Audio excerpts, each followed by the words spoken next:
نبا هذا كهر وحو ربني إسرائيل بو أهايو مسلم بو أها آخرنا ورميسنا لكن عاسبوها دنبيلا ودنبي بدن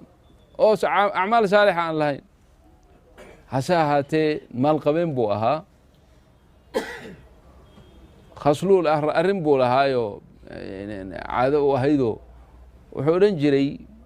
دادكو دايمين جري لعقت marka dhalinyarada u shaqeysay wuxuu ku oranayaa khadamkiisu wuxuu ku oranayaa ordoo lacagtii deynta iga soo qaada dadkan ku leeyahay ninkaad u tagteen hadduu muusir yahay iska bixin karo iga soo qaada walaakin tayaasaru macahu hadalka u fududeeya oo ha ku dhibina haddii uu mucsir yahay oo uusan iska bixin karin oo la go'dayna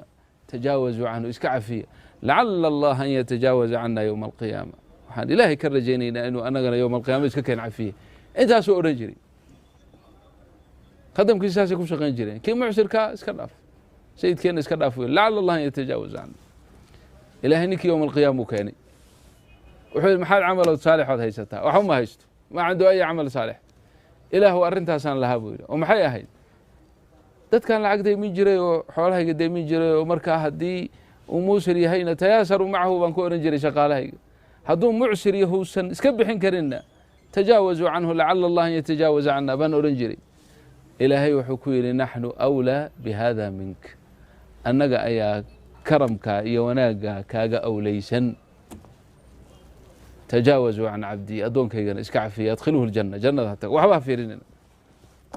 hada karam allah caza wajal bilmucaamala ayiba mucaamalada wanaagsan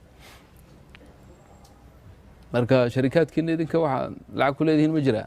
xadiidkaas saaka in laydinku aqriy bal ka waran wadaad masri oo marmar aan lacag ka daydaysan jiray sheekh cabdinaasir la yidhaha iska ma garanaysaa waad garanaysaa dee qolooyinkaas waa waxooda meel buu iska yaallaa sida soomaalideena marba meel telefoon loo soo dirayo wax soo tuur la oranayo mee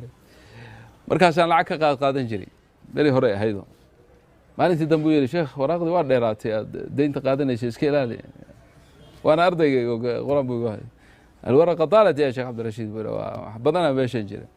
markaasaan horta insha allah waa ku siinaya lacagtii laakiin xadiid baan kugu dul akrinaya أول شيء أقرأ عليك حديث ها طيب الحديث زين نسمع ومقلينا حديث كان أقري والحديث في الصحيح يعني كان رجل من بني إسرائيل كان يداين الناس وقال يقول لهم تياسروا مع الموسر وتجاوزوا عن المعسر لعل الله أن يتجاوز عنا يا شيخ عبد الرشيد أرجوك الحديث كان يقول أخرنا متكلا إيرادي كان يقول حولي ما يقول له مية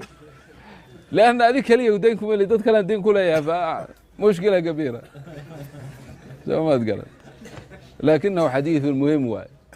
بني دوينا أنا ومكجوجا مسجد يرو ماشي عند دقنا هي حافظة عزيزية هي صلاة عصر كنا توجد هوان تجي مساجد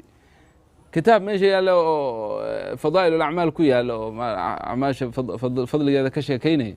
أي دهن شيخي إمام كنو أهنجر أنو أخري جل أنا أنو أخري كتاب كي أنا أخري حديث كان صباحي وقمت لقى بوان حديث كان أخري وأنا أخري وحقي تعليق أصلا كبحي إن إلهي وحوين دقي تجاوزك إيه فضلك إيه إحسانك بين الناس إن إلهي سبحانه وتعالى خير فربضا ودح دقي وجنة بيكو قينا تيبان كهل نبا يستاقي وحوري يا شيخ ويا جماعة كل أشهدكم أن لي على فلان ابن فلان مقعس الشيء 80,000 تجاوزت عنه لعل الله أن يتجاوز عني يوم القيامة waxaan idin ka markhaati gelinayaa buu yidhi hebel 80 kun baan ku leeyahayo inaan ilaahay dartiisu cafiyey in ilaahay anigana i cafiyey igu duceeyey caafa allahu canka wallahu akbar baa layidhi waa loo duceeyo ku kala isna istaago wuxuu yidhi anigana hebel baan lacag ku leeyahay wa ana cafawtu canhu kadalik anigana waan cafiyey kii cajiib buu sheego wuxuu saa u yeelay aan u yeelay buu yidhi waxaan ka baqay buu yidhi haddaan hoosta aan naftayda uun aan arrinta ku siraysan lahaa oo ninkii oran lahaa waan ku cafiyey waxaan ka baqayaa buu yidhi naftu waa naf shaydaano inay igu soo leexato hadhow bukhligii ilaa war waxaan ma wada cafinka ha ishrago waxaan ma wada cafin kartide